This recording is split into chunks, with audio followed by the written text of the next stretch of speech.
Hello everyone, मैं हूं आपके साथ पूर्णिमा शुक्ला और हमारे साथ इस वक्त हैं अमित राव जी, जो बॉलीवुड में अपनी पहचान बनाने वाले हैं आने वाली फिल्म द मणिपुर डायरी के साथ। सबसे पहले आपका बहुत बहुत स्वागत है, वेलकम यू, एंड हमारी तरफ से आपको शुभकामनाएं। एक नए वेंचर्स के साथ आप शुरुआत करने वाले हैं। ऐसे में सबसे पहला जो सबके दिमाग में जो सवाल आएगा वो यही कि एक्टिंग को अप्रोच करने की वजह क्या है? पहले तो मैम थैंक यू जो आपने मेरा स्वागत किया। दूसरा ये जो आपने कहा एक्टिंग को अप्रोच करने की वजह यही है क्योंकि बचपन से ही हम लोग स्कूल डेज से ही एक्टिंग करते आए हैं अलॉन्ग विद आवर स्टडीज़। तो बस अब समय आ गया था इस चीज़ का और आगे ब्रॉड लेवल पे इसको दिखाने का, सबको पता चले, लोकल लेवल तक ही सीमित ना रहे हम। स्टेज प्ले, थिएटर्स किए, रामलीलास किए और अब भी कर रहा हूँ मैं रामलीला, और पढ़ा इन चीज़ों के बारे में और मूवीज़ खूब देखी और यही चीज़ ऑब्ज़र्व की एक्टिंग कैसे होती है। और इवन अपने बिल्कुल वहीं के स्तर पे बच्चों को जो जूनियर आते थे उनको डायरेक्ट भी करते हैं अपनी क्लब में जैसे। तो वो वहीं तक था, लेकिन अब मुझे लगा कि जब सनोज मिश्रा सर आए मेरे पास, हमारे यामिन सर ने इंट्रोड्यूस कराया मुझे उनसे कि मेरा स्टूडेंट है और एक्टिंग करता है, अच्छी एक्टिंग करता है और स्टेज प्ले थिएटर के गुरुग्राम से ही है, और आप इसको एक बार देख कर देखिए, आप इस रोल के बारे में बता कर देखिए। तो उन्होंने फिर मुझसे डिस्कस किया बुला कर के इस मूवी के बारे में, और जब मूवी की स्टोरी मैंने सुनी तो काफ़ी मुझे जची अच्छी लगी। एक बार तो इसके टाइटल से लगता है कि हाँ भाई ये वायलेंट स्टोरी है, इसमें ये सब दिखाया जाएगा जैसे, मगर ऐसा हाँ, मगर एक उन्होंने खुद ही जैसे शुरू में पहले इंटरव्यू में उन्होंने जब इंट्रोड्यूस किया मूवी के बारे में तो उन्होंने बताया कि एक लव स्टोरी है, उसमें लव स्टोरी पे बेस्ड है ये फिल्म, और उसी के अनुसार जो फिल्म का जो लीड कैरेक्टर है वो उन्होंने मुझे वो रोल दिया है। तो उसी को उन्होंने मुझे डिस्कस किया स्टोरी को, उसी को मुझे आगे निभाना है। कैसे इसकी शूटिंग लंदन में भी होनी है जहाँ से स्टार्टिंग जर्नी जो है वहाँ से, कैसे वहाँ से इंडिया में, फिर उसके बाद फिर मणिपुर से, किस तरह से इसके तार जुड़े हुए हैं स्टोरी के, इस लव स्टोरी के, तो वो आगे आप आने वाली मूवी में देखेंगे। और इसी के साथ साथ जो भी लोकल वहाँ के स्तर के जो भी इशू हैं वो भी इसमें हाईलाइट किए जाएंगे, दिखाए जाएंगे। उन्होंने एक ईमानदार प्रयास किया है। ओके, वही सवाल जैसे आपने बोला, जैसे जो भी इस तरह की फिल्में होती हैं जो ट्रू इवेंट्स पे बनी होती हैं, उनकी अपनी बारीकियाँ होती हैं। तो आपने जब ये मूवी आपको सनोज जी ने आपके सामने रखी, इसकी स्टोरी पढ़ी, तो क्या इसके पीछे जो आपका थिएटर बैकग्राउंड है उसने आपको इंस्पायर किया? क्योंकि अक्सर हमने देखा है जो लोग थिएटर से जुड़े होते हैं वो अक्सर इस तरह की मूवीज़ के लिए, स्टोरीज़ के लिए थोड़ा उनका इंक्लिनेशन रहता है। तो क्या वही वजह है कि आप चूँकि थिएटर से हैं इसलिए आपको ये मूवी और इस तरह की स्टोरीज़ ज़्यादा अपीलिंग लगी अपने करियर की शुरुआत के लिए? हाँ, क्यों नहीं, बिल्कुल, क्योंकि मैंने प्ले भी इस तरह के किए हुए हैं। एक प्ले मैंने किया था कुछ साल पहले, अभी राइट नाउ तो मुझे उसका नाम याद नहीं आ रहा। उस प्ले में भी मेरा रोल था, एक पुलिस ऑफिसर का रोल था जो इसी तरह की सिचुएशन को संभालता है। और वो रोल मेरा बहुत पसंद किया गया था क्योंकि हमारे डायरेक्टर जो थे गुड़गांव में जिन्होंने हमको प्ले कराया, मिस्टर महेश वशिष्ठ उनका नाम, बहुत सीनियर डायरेक्टर हैं गुड़गांव हमारे शहर के, तो उन्होंने वो प्ले हमें कराया था। तो एक्सपीरियंस है मुझे, और इस प्रकार के रोल करने का, इमोशंस में जाने का ऐसे, तो वो मेरे यहाँ काम आएगा और मेरे को याद है कि किस प्रकार से मतलब मैं इसको आगे ले सकता हूँ। अच्छा। ऐसा नहीं है कि मैंने सिर्फ ऐसे ही रोल किए हों जो मतलब बिल्कुल सिंपल एक फैमिली तक, एक घर परिवार तक सीमित हो, एक फैमिली ड्रामा हो, इस तरह के सोशल इश्यूज़ पे भी रोल किए हैं, तो वो मेरे ज़रूर काम आएंगे और वो बिल्कुल मेरे दिमाग में। कितना वक्त दिया आपने थिएटर में? कितना वक्त हो गया आपको थिएटर और ये तमाम जो एक्टिंग के अलग अलग जॉनर हैं उसमें एक्टिंग करते हुए? मेरे ख्याल से स्टैंडर्ड थर्ड से। ओह, अच्छा। थर्ड स्टैंडर्ड में था जब हमने पहली बार स्टेज परफॉर्म किया। डांस था हमारा एक श्री राम स्तुति, अच्छा, श्री रामचंद्र कृपालु भजबन, उसमें वहाँ से शुरू किया था ये। उसके बाद मुझे याद है जब मैं थर्ड स्टैंडर्ड में था मुझे एप्पल बनाया गया था। ओके। एप्पल का मुझे थर्माकोल का Many young students can correlate with this, किसी को पेड़ और किसी को कुछ और समथिंग, या ओके फाइन। थर्माकोल का एप्पल मुझे दिया गया, ब्लैक ड्रेस पहना, और मुझे कहा गया आपको ये बोलना है, I am an apple a day keeps doctor away. Stage पर मुझे अपना पहला डायलॉग और पहली परफॉर्मेंस आज भी याद। नॉस्टैल्जिक। हाँ, उसके बाद तो फिर वो चलता है, उन्होंने देखा भाई अमित पार्टिसिपेट करता है और इसके भाई बहन भी पार्टिसिपेट करते हैं, तो हम सभी स्टेज पर और इस प्रकार प्ले वगैरह या एक्टिविटी स्कूल के एनुअल फंक्शन में करते रहे। थोड़े बड़े हुए, स्कूलिंग ओवर हुई तो जो थिएटर क्लब होते हैं वहाँ ज्वाइन किया, वहाँ से थिएटर की हमने। सोलन भी गया मैं 2 साल तक, सोलन में भी परफॉर्म करके आए हिमाचल प्रदेश में, और हम फर्स्ट प्राइज़ भी लेके आए थे अपने। हमने एक प्ले किया था बकरी, अब उसके बारे में ज़्यादा तो मेरे को याद नहीं है, काफ़ी साल, क्योंकि उसका फैमिली रिस्पॉन्सिबिलिटी आ गई, मैरिज हो गई, जॉब लग गई, फिर पेरेंट्स भी बुजुर्ग हो रहे थे तो उनका भी ध्यान रखना था। तो इस वजह से मैं इस तरफ नहीं आ पाया बॉलीवुड की तरफ। एक्टिंग की इच्छाएं आपको दबानी पड़ी तमाम। एक्टिंग की इच्छा तो देखो दो तरह एक्टिंग की, एक तो लोकल लेवल, एक बड़े लेवल पे, जैसे ये बॉलीवुड है, ये बड़ा लेवल है, ग्लोबल लेवल पे लोग देखते हैं इसको। ये वाला मेरा उस समय रह गया था। बाकी अपने गुड़गांव शहर में और आसपास तो मैं वहाँ पर आप परस्यू कर रहे थे, आपने एक्टिंग छोड़ी नहीं। आपने बोला प्रोफेशन, आप एक्टिंग के अलावा भी किसी प्रोफेशन से जुड़े हुए हैं? हाँ, मैंने जॉब 22 ईयर्स तक मैंने जॉब की है हेल्थ डिपार्टमेंट गुरुग्राम में, डिस्ट्रिक्ट टीबी सेंटर में। ओके। वहाँ हेल्थ विजिटर की पोस्ट में मैं था और मैंने 22 साल अमित राव जी काफ़ी स्टूडियस भी हैं, एकेडमिक्स में काफ़ी आप स्ट्रांग रहे होंगे, उसके बारे में कुछ बताइए। बस पढ़ाई की और हमारे पेरेंट्स को बहुत अच्छा लगता था। हमारे पेरेंट्स, जो मेरी मम्मी, खासतौर पर मेरी जो मम्मा थी, वो इस मामले में बहुत ही कि मेरा बच्चा जो है ना पढ़ाई में आगे रहना चाहिए, तो हर पीटीएम अटेंड करती थी हम भाई बहनों की सबकी, और अच्छे से हमारी पढ़ाई का हर तरह का उन्होंने पूरा ध्यान रखा, हमको सपोर्ट किया हर चीज़ में। मेरी दादी थी, वो हमको उन दिनों क्या होता था, रामलीला के दिनों में ना छुट्टी हुआ करता, दशहरे की हॉलीडेज़ हुआ करती थी, अब नहीं होती, उन दिनों होती थी। नॉर्थ स्टेट्स में शायद अभी भी होती नहीं होती, आप अब नहीं उत्तर प्रदेश और बिहार या हरियाणा में तो मुझे आइडिया नहीं, पर उत्तर प्रदेश या बिहार वगैरह में जाएंगे तो वहाँ अभी भी दशहरे की 6 दिन 5 दिन की छुट्टियाँ एंड में देते हैं। हमारे गुरुग्राम में नहीं होती अच्छा, थी। Okay, fine. तो उस समय होती थी, तो हमारी दादी हमको छोटे छोटे थे पीठ पे बिठा के रात को डेली रामलीला दिखाने जाती थी। वहाँ से हमने फैमिली वैल्यूज सीखी। कल्चर ये आज के बच्चे बेचारे नहीं जा पाते, उनको स्टडी का बोझ और मोबाइल का वो आ गया है ज़माना, तो उनको इतना वो नहीं। तो हम जब रामलीला में करते हैं तो मैं स्टेज एंकरिंग भी करता हूँ रामलीला में। अच्छा। तो वहाँ मैं सबको, पूरी ऑडियंस को यही कहता हूँ कि बच्चों को, छोटे बच्चों को आप ज़रूर लेके आइए, और उनको बहुत फ़र्क पड़ता है, क्योंकि मैंने अपनी लाइफ में देखा है। वहाँ से एक्टिंग का भी मेरे को वो मिलता था, स्पिरिचुअलिटी का भी मेरे को मिलता था, मॉरल वैल्यूज़ भी मिलती थी, वो मेरे बहुत काम आई। और रामलीला तो आप जानते हो, श्री राम, भरत, लक्ष्मण, शत्रुघ्न, 4 भाई, हम भी 4 भाई हैं तो सब कहते ही हैं। तो वहाँ से हमको बहुत वो मिला। और एक्टिंग थिएटर ठीक है मेरा थोड़ा छूटा, अभी लास्ट थिएटर मैंने कुछ साल पहले किया था, लेकिन रामलीला मेरी हर साल होती है 10-11 दिन की, उसमें मैं वेरियस कैरेक्टर्स प्ले करता हूँ। तो एक्टिंग तो मेरे साथ रही हमेशा से। तो आप 4 भाई हैं, सब 4 भाई 2 बहन, जॉइंट फैमिली में, आप सब साथ रहते हैं?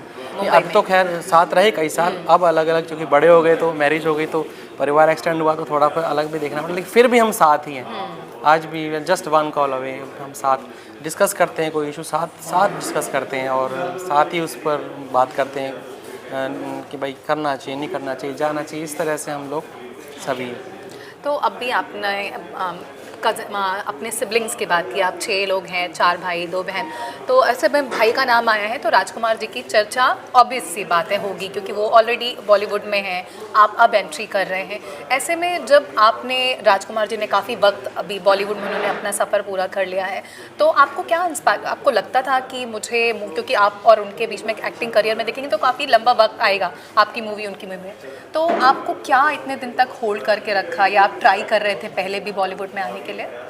हाँ, देखिए, अगर आपने ध्यान दिया हो तो मैंने आपको बताया कि जैसे मेरी मैरिज हो गई थी, फैमिली का वो आ गया था, फिर जॉब भी थी, फिर सोशल पूरा जो नेटवर्क है हमारा, जैसे मेरे परिवार वो सब वहीं पे था, कहीं भी आना जाना।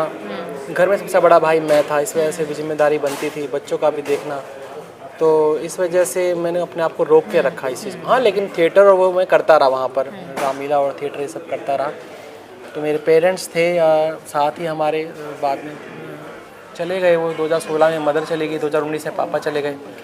तो उसके बाद उन दोनों के जाने के बाद अब बच्चे थोड़े बड़े हो गए हैं, तो सोचा कि ना अब मुझे, और कब, अब नहीं तो कब।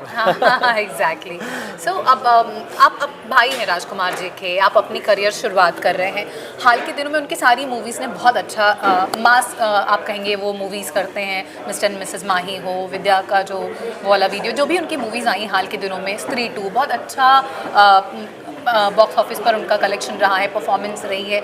ऐसे में क्या फील होता है कि आपके लिए एक टाइमलाइन, या आप कहेंगे एक बार सेट होता है कि I have to reach that place, या it is like only acting I want to enjoy? हम इंडिविजुअली, हम सब, आप, मैं, हम सब के सब इंडिविजुअल अपनी लाइफ जी रहे हैं और इस जर्नी को आगे बढ़ा रहे हैं, ठीक है। हाँ, मैं जैसा कि मैंने इससे पहले के इंटरव्यूज में भी कहा कि मुझे मोटिवेशन मिलता है। I am also his fan.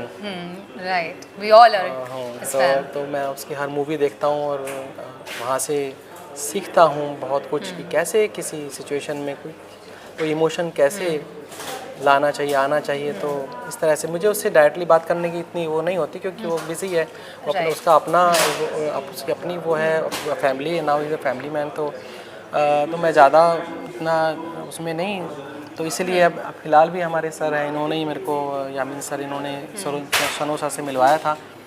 तो ऐसे मेरी ये फिल्म जर्नी शुरू हुई है। इसमें अभी उसको इतना नहीं हुआ है, तो बस मैं चाहता हूँ कि मैं एज ठीक है, ये मैं मानता हूँ, मैं मानता हूँ कि It is obvious for others also. When you are related with a top star, these question will definitely उनका आना लाजमी है, बट अपनी अपनी इंडिविजुअल आइडेंटिटी है। आई 100% अग्री विद इट। तो अभी वापस आते हैं मूवी पर।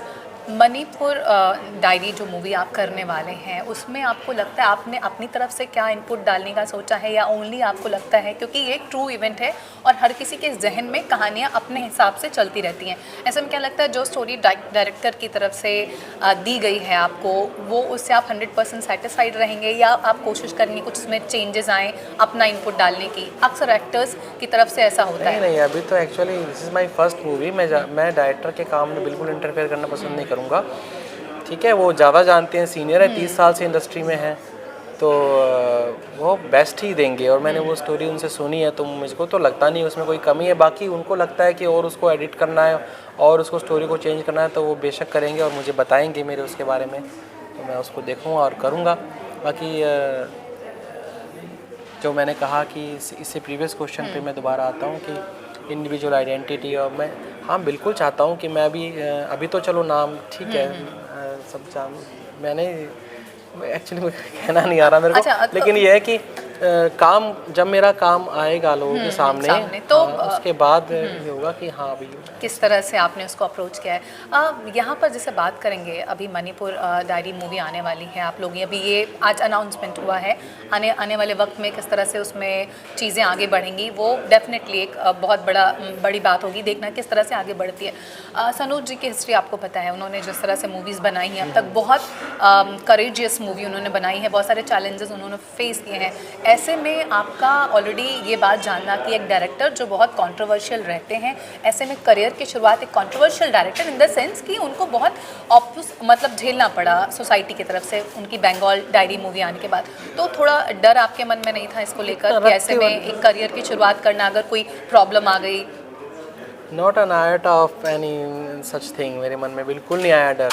मैंने तो उनको देखा, ये कितने निर्भय हैं, ये कितने तो डेयरिंग है कि ये इस तरह से स्टोरी लिखते हैं, करते हैं, अच्छे डायरेक्टर हैं और ये अपना 100% उसमें ऑनेस्टली पूरा आउटपुट देने की कोशिश करते हैं और अपनी हर प्रोजेक्ट के लिए फुल डिवोटेड हैं, बिल्कुल जान डाल देते हैं उसको आगे लाने में और अपने कलाकारों को भी वो करने में। तो मैंने यही सब देखा, मेरे को ये बिल्कुल डर नहीं था कि इसका इम्पैक्ट क्या होगा आगे जा कर के। और फिर पहली बार मैंने स्टोरी सुन ली थी, स्टोरी में आप मूवी देखना तो ऐसा कुछ नहीं है कि मतलब कि कोई डरने वाली बात हो। मैं ज़्यादा तो कुछ नहीं रिवील कर सकता, लेकिन हाँ, आपका क्या है, क्या हम जान सकते हैं क्या रोल प्ले करने वाले हैं, किस तरह का आपका इमेज होगी मूवी में?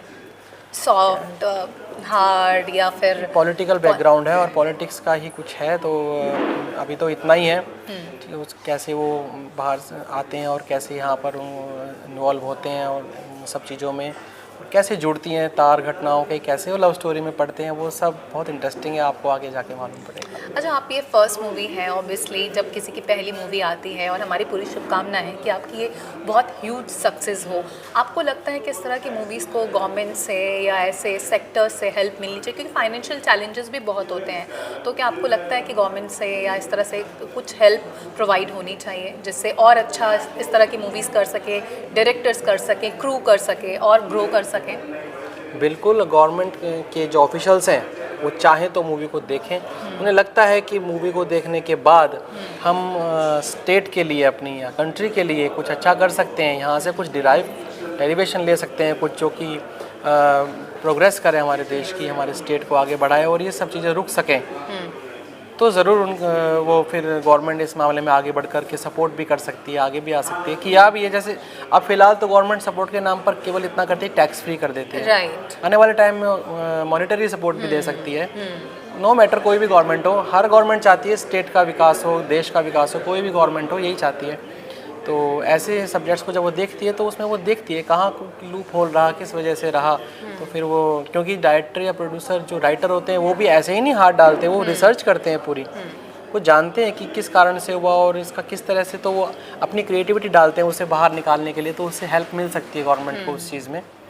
तो दैट्स हाउ, तो मुझे लगता है कि इस तरह से जानी चाहिए। ये तो फिल्मों की प्लानिंग, आपकी प्लानिंग आगे क्या है, स्टेप बाय स्टेप, या फिर आपके हिसाब से कैसे आप फॉर्म करने वाले हैं अपना एक्टिंग करियर? क्या आपके दिमाग में अभी इमेज है खुद को लेकर, फ्यूचर अभी तो प्लानिंग के हिसाब से बात करें एक्टिंग के करियर में? तो एक्चुअली ये जो मिश्रा सर हैं डायरेक्टर, एक तरह से आप कह सकते हो, और हमारे यामिन खान सर जो एक्शन डायरेक्टर हैं, जिन्होंने मुझे मिलवाया, वो 3-4 फिल्में कर चुके हैं as an action director. Okay. तो और सनोज मिश्रा सर अब तो मेरे यही गाइड बन चुके हैं। अच्छा। तो आगे कुछ भी ऐसा हुआ तो मैं इनसे गाइडेंस लूँगा और ये मुझे बताएंगे क्या करना चाहिए, क्योंकि इनका कोई स्वार्थ नहीं है मेरे से। ठीक है, तो आप लोग पहले से जानते हैं एक दूसरे को सर? हाँ, कुछ सालों से जानते हैं, आए थे मेरे पास 4-5 साल पहले। My father was on bed actually. Okay okay publish मत करना। मेरे फादर, हाँ मेरे फादर, तो उन दिनों मैं अपनी पेरेंटल रिस्पॉन्सिबिलिटी की वजह से पेरेंट्स के प्रति मैं नहीं कर पाया मूवी, तो अपना ये वाला